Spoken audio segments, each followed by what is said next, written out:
gusto kong makipag at pinasok ang cookie ko. Ano ba yung direct? Ikaw ko direct. Sino ba nakaisip ng line na yun? Yung mga writer. Bilang artista, i-deliver natin yon hanggat sa... Pero hindi ka ba nakapag-bargain na pwede naman bang palitan tong salitang? Pero si Sari kasi dito 30 plus na siya eh. So, hindi naman na siya TV bopper or 20s. Hindi rin siya, conservative siya. Conservative siya kasi wala na siyang choice eh. Kasi NBSB talaga siya kasi lahat na minamahal niya, nawawala. Yung parang gusto niya lang mahalin pero nawala na sila. Kaya curious talaga siya about everything, about love, ganyan. Ayun, so pinasok ko na yung sarili ko kay Sari, cookie. Nag-iba na yung character name mo eh. Naging guinea pig na pala siya. Pero ano din naman, binasa ko yung script. Ba't ka natawa? Nalito na rin ako kasi yung guinea pig talaga yun. Pero parang pag binasa ko naman yung script, hindi naman siya basta lang sinulat or basta sinabi. May dahilan talaga siya kung bakit siya nasabi. And hats off din sa lahat ng mga writers, creatives, and Star Cinema sa pagiging matapang nila para isulat to, para ilagay sa trailer, para idilat na ang mga mata at pag-iisip ng mga tao na ito yung pinagdadaanan ng isang normal mid-30s na babae na hindi pa nagkaka-jowa. Ganda. Thank you, Kim. Siguro parang para sa akin, parang noble sacrifice siya kapag ginawa mo yun, di ba? Parang, but feeling ko sa personality ko, gagawin ko. Dahil parang, ayokong ipagkait sa kahit kaninang tao yung pakiramdam ng may nagmamahal sa kanya. Ganda. Thank you, Pao. Don, ready ka na? Kay Don Sarmino, abot natin yung microphone. Neil? Certified Kim Pao to. Diyos ko, parang gabi-gabi yata. Kim Pao ang nire-report. Don, go ahead. Hindi, kasi ang daming fans ng Kim Pao talaga. Talaga! Yan, mga 38. Dito. So, support talaga sila sa amin. But anyway, since kilig ang pinag-uusapan for Paolo and Kim, kailan kayo, like ko na ito tinatanong, pero kailan kayo huling kinilig sa isa't isa and bakit? Anong senaryo? Yung totoo, hindi sa eksena sa pelikula. Kinilig. Yes, kinilig. Binigyan niya akong tinapay kanina. Yes, tinapay na pala. Mahina si ate ko. Mahinang nila lang siya. Pero dinala niya akong pasalubong kanina. After showtime. From wag na. Julie's Bake Shop kasi ako. yung nasa office sa Star, binigyan ko rin kasi. Oo, lahat kami binigyan. Yun lang. Ayun, at least hindi sa ihi kinilig. Dahil si Kim yung personality niya, imagine, pasalubong lang talagang kinikilig na. Ikaw naman, Paolo, sa nonchalant Kim. Hindi naman ba, Sir Tanton? Sa amin kasi mga lalaki, parang di ko alam kung paano i-explain yung kilig sa amin. Dahil parang, ewan ko kung siguro, ngayon. Yung background music ko. Ganun ba? Siguro pag nakikita ko sa baonan ni Kim na may gulay. Tapos walang halong karne. Uy! Medyo kinikilig. Hilig siya dun sa cook na. Yes, sabi. Hindi, malaking bagay because di ba para maisip. Same lang kayo. Same na lang. Wala, pares ulit tayo. Okay, this time si What's Up PH magtatanong sa atin. Hi, let's go. Hello po. Hi, yung question ko po is para kay Paolo. Was there a time ba na totoo na yung kilig during the shoot? Grabe naman, what's up?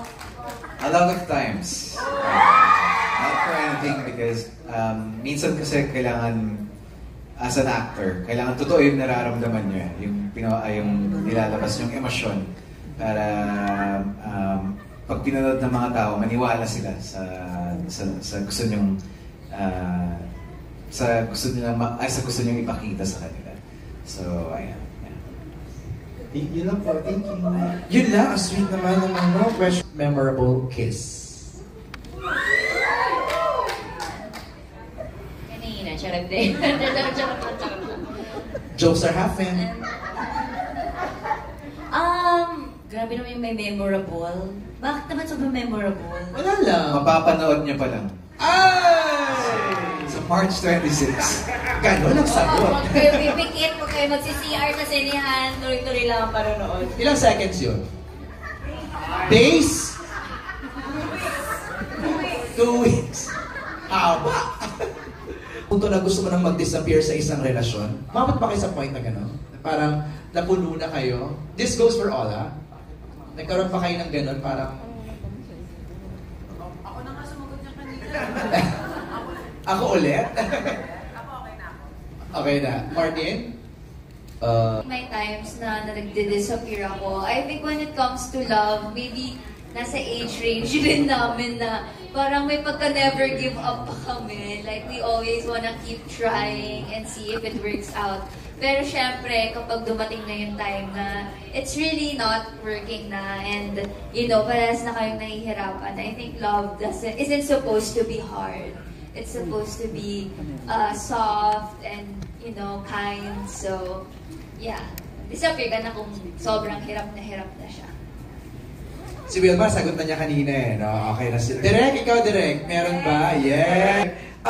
Next set of questions mula... Okay, ulitin ko. What's the most romantic thing happened to you that you want to not disappear but shout out to the world?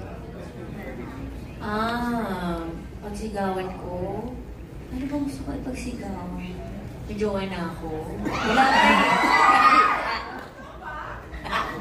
Wala pa hindi ko po.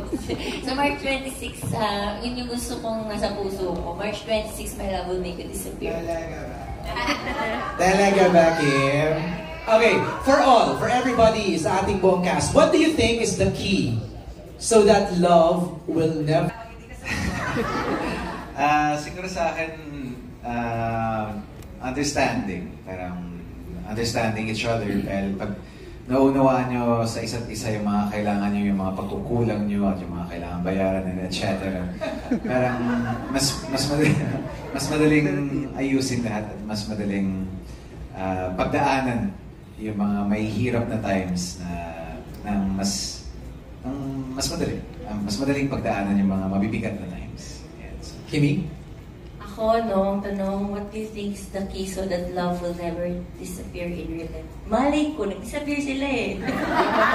In real life. Ito ko mag-a-advise. Malay ko, hindi ko alam. Kung saan man yung key na yan, perang. Parang you're learning, Kim eh, no? You're still... Oo, maganda mag-advise para sa lahat na hindi mag-disappear. Kasi, nag-disappear eh, sana this time hindi. Sana makuha ko na yung key. Okay. Cookie? Si Cookie na lang muna for now. Okay. Pero ano mga advice mo, Pao, kay Kim? Having said that, yung sasabi niya na, anong mga advice ko? Wala naman akong ano. Pag-usapan na natin yan. Wala ba kayo? Nakakaiyak. Sobrang laki ng movie. And sobrang thank you sa Star Cinema for giving us this kind of promotion, for giving us this kind of story. And sa sa international release na iba-iba yung poster, yung effort ng lahat. Na-cover. Thank you so much. Yung pwede naman isang poster na lang, di ba? Pero, iba-iba, bawat bansa. Tapos, yung nakasulat pa na hindi ko naintindihan kasi ko naiyak ako. Pero, thank you. Thank you. At thank you din sa'yo nangyari to. Pao yun. Thank you, Star Cinema. Salamat. I'm honestly very excited and medyo gulat rin dahil hindi ko in-expect na ganun karaming bansa ilalabas ang pelikula namin. Pero I'm very happy, very proud of Star Cinema. So I'm very happy for Star Cinema and everyone who worked behind the film. Actually, sa akin kasi kapag nakakaisip ako ng pelikulang ginagawa ko, hindi ko naalala yung performance ko o yung ganda ng cinematography. Naalala ko lagi ang lahat ng taong nagtatrabaho sa likod ng pelikula. And kung maging successful itong pelikula, and sana maging successful, of course, itong pelikula ay para sa lahat ng tao na nagtrabaho sa likod at naglako nitong pelikula. So, para sa inyo. You guys worked so hard for this film, kaya deserve nito ang global audience, di ba? Alright, let's invite